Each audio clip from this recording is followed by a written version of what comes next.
And we are back with Aubrey, a person who is studying this strange and curious art of alchemy. Hey, Aubrey, how are you today? Wonderful, Ray. I'm delighted to be here. Super. I'm so glad that you will be here to share this with us. It's actually, it's become my passion, for sure. Without question, when you understand that it deals ultimately with consciousness, ultimately with how you express your consciousness, that's the core of the transmutation which the alchemist seeks. Oh, I see. So when we think about, the people who go around figuring that alchemy was like the primitive beginnings of chemistry, that's not exactly right. No, not at all. Although, actually, it is, in foundation, alchemy is the parent of all of the current sciences. And so approaches to physics, approaches to electrical sciences, approaches to botany, all speak with relationships. If I was studying oceanography, I'd be interested in the rhythm and flow of bays and inlets. Well, rhythm and flow is one of the third principles of alchemy. If I was looking... Wait a moment, one of the third principles? There are 7 principles of alchemy. So it begins at the core with mentalism, and then from mentalism you work into correspondence. From correspondence you see relationships of rhythm. From rhythm you see relationships of vibration. From vibration you see expressions of cause and effect and gender, and it moves on, and these things are expressions of consciousness chaining downward. And so my approach to alchemy is an approach where I look at it first as a language, I look at it as a science, and of course it is an art. And so as a language, my experience is often, you're a Star Trek fan, right? I have watched Star Trek. All right. I have watched Star Trek. Star Trek Next Generation. Gene Roddenberry, by the way, in my opinion, is one of the premier alchemists and magicians of our time. His entire approach to Star Trek is to exhibit and archetype alchemical transformations. So you have the primary colors of gold, red, and blue, which correspond to the colors in alchemy of mercury, sulfur, and salt. Then you put the actor inside of it, and you get to see a different approach to the cognitive structure. So back in the 60s, the ideal leader was a man of intellect on the outside, but passions on the inside, and you get Captain Kirk. In the 80s, our approach to leadership had evolved, so now you want a man to exhibit passions on the outside, but be restrained on the inside and well-educated, and you get a Picard. Oh, I see. Yeah. And you notice all the support staff fulfill the role of salt, which is your base element, and it deals with the effusion of corresponding opposites of sodium and chlorine and sodium. Okay. And these two are volatile independently. This is where the chemistry comes in, because as an alchemist, you have to have some basis in scientific understanding.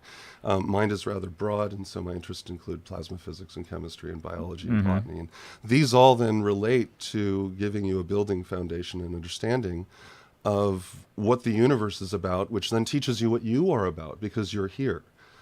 And so let's go back to the Star Trek. So my approach, when I see things around me, it's very much like when those two people met. In that case, the universal translator had no effect because they're both speaking English, but the one captain's like, Darmok and Jalad, Tanagra. Darmok, now I remember that episode. His arms wide, Right, that was an episode. Do you remember the name of that episode? It's called Darmok. Okay. It's season 5, I think, episode 2. Oh, okay. Which is a nice mirroring again of the numbers to show similarities and yet complete opposition. Oh, okay. Trust me, when these guys are designing, you always want to pay attention to a season 1, episode 11, details, right? Because a lot of times they'll trigger something rather significant. And X-Files was constantly doing that kind of thing. Oh, so perhaps it's just an idea comes to them, and maybe it's from an alchemical background like yours, or a science background, or just from the background of inspiration, wherever that comes from. Many people will say inspiration comes from spirit, like the Romans used to say it was genius. Genius was a spirit that goes in you and expresses. Oh, absolutely. In fact, and inspiration. So it's starting things from there. Yes. Just like when you have the correspondencies of moons and oghams and such things like that in other faith paths. Oh, absolutely. Not that I know if I can call alchemy a faith path, though. I would say that alchemy gives you the language that allows you to understand that these are all the same narrative. And I know that a lot I of see. people like to say they are, but from an alchemical perspective, there are certain keys which are presented. The Kabbalah provides a really nice template wherein you can look at relationships of order and chaos and see how those relationships chain out, so that an ordered state under Mars would still have a person who would stand up for the individual, whereas see. in a chaotic state, you would seek someone who would be a benevolent savior like Jupiter, standing in for you to bring some order and yet be conscious of the needs of the Right, many. which in a way makes sense. What with Mars being named after a god of war, which would be a very active individual. Yes. And Jupiter was harvest, wasn't Well, it? No, actually, that was Jupiter is Saturn. the king of the gods, and he slew his father. Well, actually, if you go back to Greek mythology, Jupiter was Zeus, and he slew his father Kronos. Right. That narrative actually corresponds to real relationships that impact us. For instance, alchemically, I understand that there's a reason why we still refer to our planets as gods. Beyond some kind of primitive belief that they actually were gods. Right. What they were doing was typifying universal forces at work and then anthropomorphizing them into terms that we could then understand and deconstruct. Yeah, that seems to be the thing with anthropomorphization. It is because humans we're beings that live in relationship, and when you can anthropomorphize a concept, then it gives you a better chance to be in relationship to that concept, and our relationships define us and our way of viewing the world. Absolutely.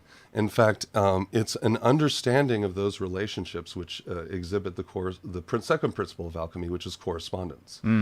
Hence, temet nose, know yourself. But in order to know yourself, you must in fact know everything else around you I see. to comprehend it. This is why the Buddha asks us or advises us to look inward. And in looking inward, you can understand the universe. Well, the principle that you're looking at is actually something a bit more visceral than most people think. If you look inside your body, organ for organ, there's nothing that stands in competition with anything else. Your heart is not out competing the liver. Everything works in harmony. Oh, right. It's a perfected union. And in fact, when it's not, we call it cancer. Yeah, pardon me for finding correspondences, but I did a show a while back that was a piece that was written by... Oh, I'm not remembering who it was right now. Anyway, a very well-known Hindi writer, lady. And it was about everything she needed to know she learned from the forest, because the forest is a big whole interconnected ecosystem altogether. What's fascinating is, for me, I can understand that, but in terms of alchemical principles for transmutation, I've recognized an additional correspondence, and part of it's because I'm a Cancer myself. I was born in July, which of course, any of us out there who are water signs who are Cancers, we live with this cross, right? I mean, you're called the disease that kills people. That's your zodiac. Ha ha! Which is not a funny wonder why many of them turn to the unicorn. You'll notice many coats of arms show a unicorn. That's actually the alternative symbol for Cancer. For Cancer? All right. Yeah. So... But and everyone loves unicorns, but boy, those crabs get irritating. Oh, for sure. But the truth of the matter is actually this, that our ancient fathers looked out into nature and they said, what is a condition in which the environment is in unrestrained growth? And they called that cancer, in the negative. If that happens inside your body, it kills you. Right. And when you look outside into nature, you have to realize something. Everything stands in opposition to everything else, and the only thing that reigns supreme is death. Shiva is the supreme ruler, that dissolution of one state which permits generation of another. In fact, when you look at the Om, you're seeing an exhibition of several symbols, the three primary gods, Brahma, Vishnu, and Shiva, generation, operation, dissolution. Those are the alchemical principles that sustain and generate and operate life. That's interesting. On that, let's go ahead and take ourselves a music break, and then we'll get right back to talking. Absolutely. With Aubrey, our local alchemist. And so we are back now with Aubrey. I have to say, I really enjoy the choice of music you've played today. When I was walking up, they were playing. You were playing that piece on consciousness and light, right? You have that piece of light, that we are light. Yes. Really beautiful, mellow piece. And it immediately drew Sacred Being of Light, that's right. That's the song, yeah. Oh, beautiful. Yeah, beautiful Deneen piece. does all sorts of music like that. As I was walking down the stairs, it immediately drew my attention to the Kabbalah, and I was thinking of the Tree of Life. The Ein Sof Hour, translated, means limitless light. And so I'm thinking of limitless light, and then she's singing "You Are Light." These are always opportunities I take as the universe is communicating to you. Okay, if you pay attention, if you're living wakefully, and you realize that this is all an expression of consciousness, then sometimes a random statement, a piece of music playing, if that all corresponds to a chain of thinking in you, and it causes something to inspire you, right? It's inspiratu, the spirit within you. Right. It can create a connection that's really beneficial. It does. For That's me. one of the ways that the bards in the traditional sense will describe their process of coming up with their songs or coming up with their poetry. Yeah. Is that they will see things around them that are link up in a way, remind them of things that connect. Right. And then they take and make those connections in their head, and then they put it into like a poetry or a song, because poetry and song is a very good way for people to remember the message you're trying to deliver. And symbols are great visual references for that too. Oh, absolutely. One of the ones that I think we miss so often is just the understanding of what light actually is, that it's an electromagnetic phenomenon, Right. and that is not dissimilar from the same phenomenon, simply a different polarization or frequency or vibration, but it all falls in the electromagnetic spectrum. So Right. the electrical impulses that are driving our communication, allowing us to speak and talk and listen, and allowing all of this equipment to work, are the same as what functions from the sun. It's the same light, which means it's a process of consciousness, and we're participants in that. It's when you actively participate, when you actively engage, and you're like, wow, you're in the driver's seat. You're no longer in a position, because you're able then to consciously transmute your situation through comprehension and understanding. Right. And my goal when I work with my students is to work at formulating methods to overcoming fear, which prevents you from doing things. You have to go suss out some of that. And a lot of that is just anxiety that we're programmed to do. Things that we're not taught to observe or whatever. And you can see that this language of that which we're taught, there's methods for deconstructing that are very liberating. Anyway. Yeah, that's true. And it occurs all the time. It occurs and reoccurs all of the time. As I go through my Wheel of the Year show here, right, I go through different ideas and different philosophies that people carry around in the world these days. And a lot of them relate to spiritual awakening, but spiritual awakening also relates to just being in tune with all of that, like you were speaking. So when people talk about the ascensionist paradigm and the evolution of the spirit, it usually is taking and putting a slightly even more mystic spin on what you're saying to get to that point of oneness or being free of fear and things that hold you back. And ultimately, ascension's the end game. I mean, for me, that's what we're in for. I mean, you can run through the grind here, or you can recognize that it's actually a privilege to be in the grind. Like that, and I don't just say that, wow, you're lucky to be alive. I mean, there are things that we do where we, every moment of every day, generate new things. We protect things and ensure that they maintain in operation. And other things, we use our judgment and we dissolve them, we destroy them, and so that we can make new things. I do it every morning when I make omelets, right? Right. Perfect. The kitchen's a great place where you see transmutation take place, you know, where it's a set of ingredients and suddenly you throw them together and it's something completely different. In my case, I make a killer omelet. Right. Yeah. That mixing that all up, it's because there's so much information to take in. Exactly. And then you need to find a way to make sense of it all. And some of these universal symbols that we encounter all the time, no matter which way we're looking at these sort of things, just represent that. They seem to give a lot of people something to hold on to, something to relate to take the next step of the thinking process. Absolutely. And, you know, understanding these symbols and recognizing that the language is expressing, regardless of time or period, is expressing the same narrative. So that, but it's concealed in the art, for instance, of palmistry. So what you do is you examine what are termed as the postures of the statuary. So when you see, let's say, I was studying Tara the other day while I was walking through one of the local stores here. She's the earth goddess of creation. Right. Lotus on her left shoulder.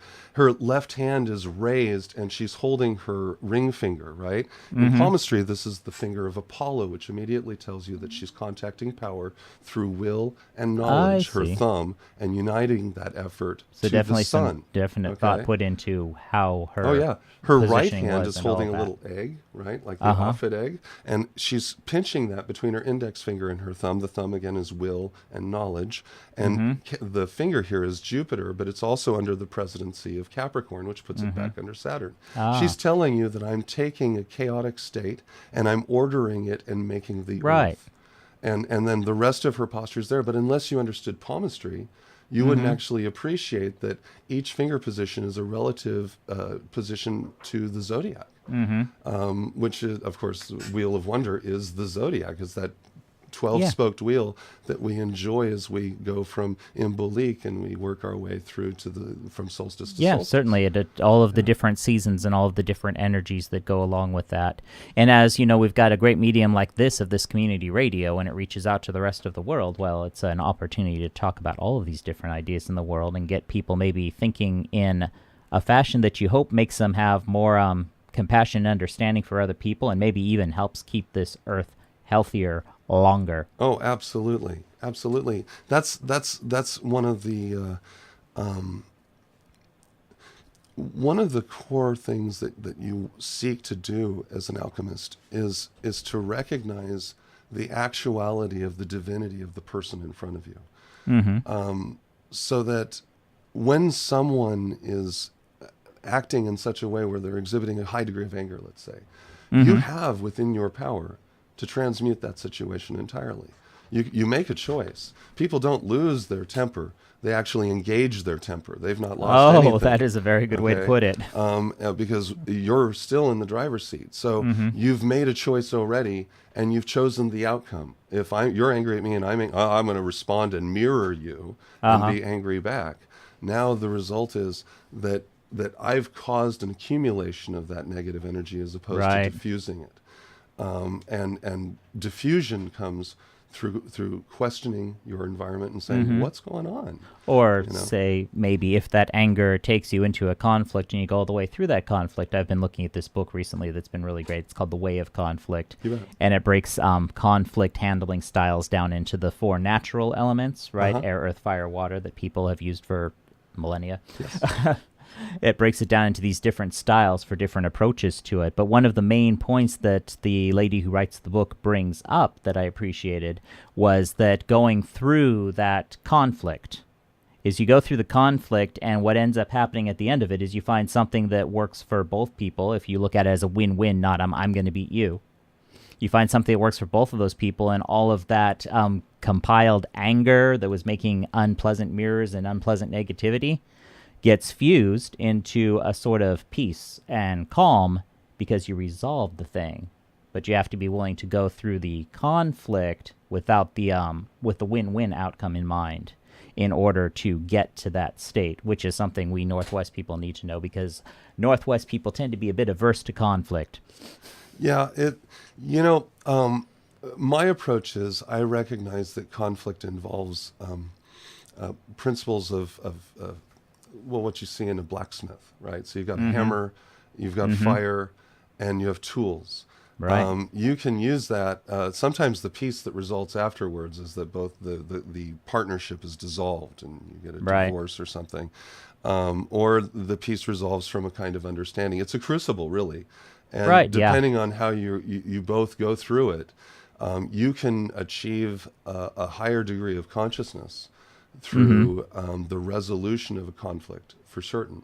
Both parties will always be changed. Right.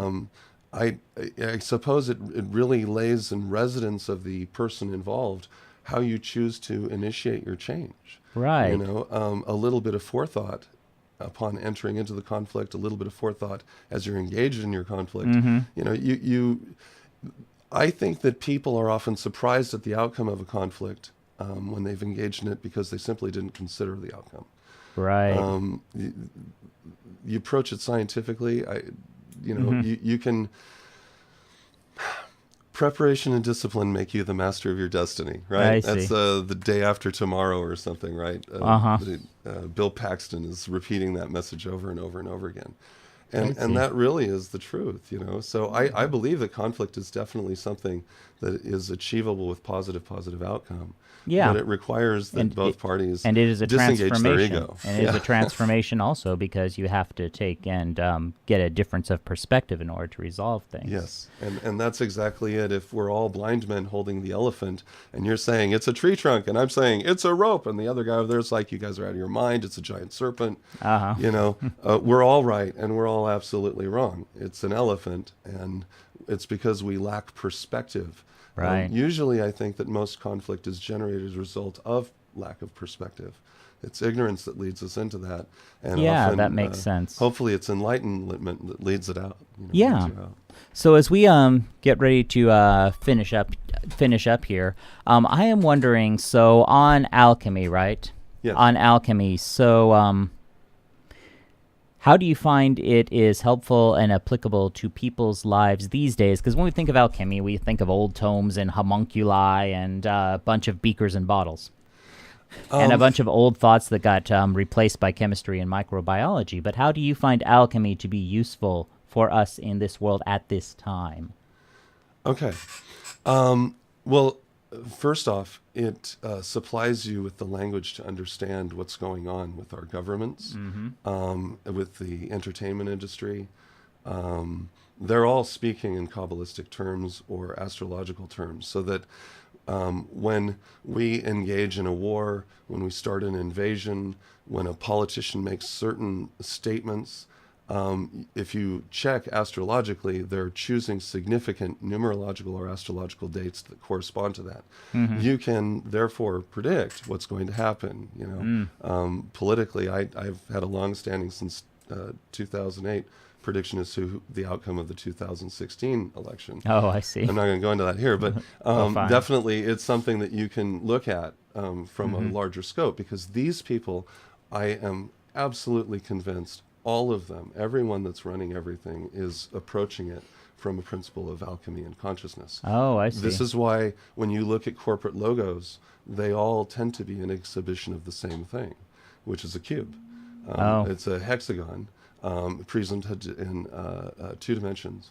But ultimately, if you look at it from the Chrysler symbol to the Mercedes-Benz to Enron to GameCube, and then of course there's Saturn, they're all referring to the same thing. So then what you want to ask yourself is why?